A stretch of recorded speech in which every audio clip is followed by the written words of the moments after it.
የ2018 ዓ.ም የ12ኛ ክፍል ተፈታኞች ውጤት ዛሬ ምሽት ከ1 ሰዓት ጀምሮ እንደሚለቀቅ ተነግሯል። የ12ኛ ክፍል ተፈታኞች ውጤት ዛሬ ምሽት ከ1 ሰዓት ጀምሮ ማየት ይቻላል ይላል የትምህርት ምዘናና ፈተናዎች አገልግሎት ያወጣው መረጃ። የ2018 የትምህርት ዘመን የኢትዮጵያ ሁለተኛ ደረጃ ትምህርት ማጠናቀቂያ ሰርተፊኬት ፈተና ውጤት የሚገለጽባቸው አድራሻዎችም ይፋ ሆነዋል። በ2018 ዘመን የኢትዮጵያ ሁለተኛ ደረጃ ትምህርት ማጠቃለያ ፈተና ውጤት ተፈታኞች ዛሬ ነሐሴ 19 2018 ዓ.ም ምሽት 1 ሰዓት ጀምሮ የሚከተሉትን አማራጮች ማስፈንጠሪያዎች ሊንክ በመጠቀም ማየት የሚቻል መሆኑ ነው የታወቀው።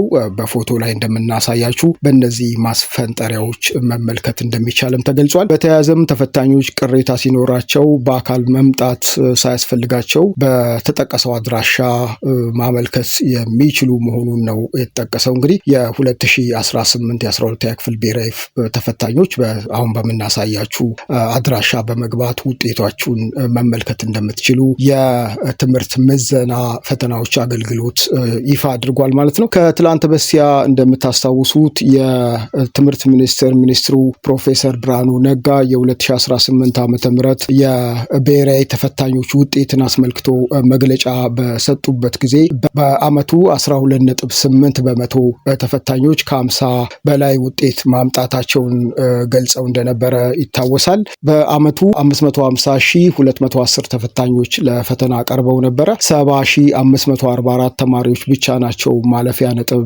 ያገኙት ማለት ነው። የናቹራል ትምህርት ክፍል 16.58 በመቶ ተማሪዎች አልፈዋል። ከሶሻል ደግሞ በአጠቃላይ 8.3 በመቶ ማለፋቸው ነው የተነገረው። በተፈጥሮ ሳይንስ ወንድ 591.6 ከ600 ተመዝግቧል። ተማሪው የኦዳ ስፔሻል ቦርዲንግ አዳማ ተማሪ መሆኑም ተገልጾ ነበር በወቅቱ። ከሴት ደግሞ 583 ከ600 ሲሆን ከእንጂባራ አገው ምድር ትምህርት ቤት ተማሪ ያመጣችው ውጤት መሆኑም ነው የተነገረው። በማህበራዊ ሳይንስ ደግሞ ከፍተኛ ውጤት በወንድ 576 ከዶዶላ ኢፋቦሩ ትምህርት ቤት መሆኑም ተነግሯል። ከሴት ደግሞ 569.1 ቦሌ ሱፐር ሆሊሴቪየር ትምህርት ቤት መሆኑ ነው የተነገረው ማለት ነው። እንግዲህ በ2018 የ12ኛ ክፍል ብሔራዊ ፈተና ውጤት ያው ዛሬ እንደነገርኳችሁ ከምሽቱ 1 ሰዓት ጀምሮ በተጠቀሰውት ማስፈንጠሪያዎች መመልከት እንደሚቻልም ተገልጿል።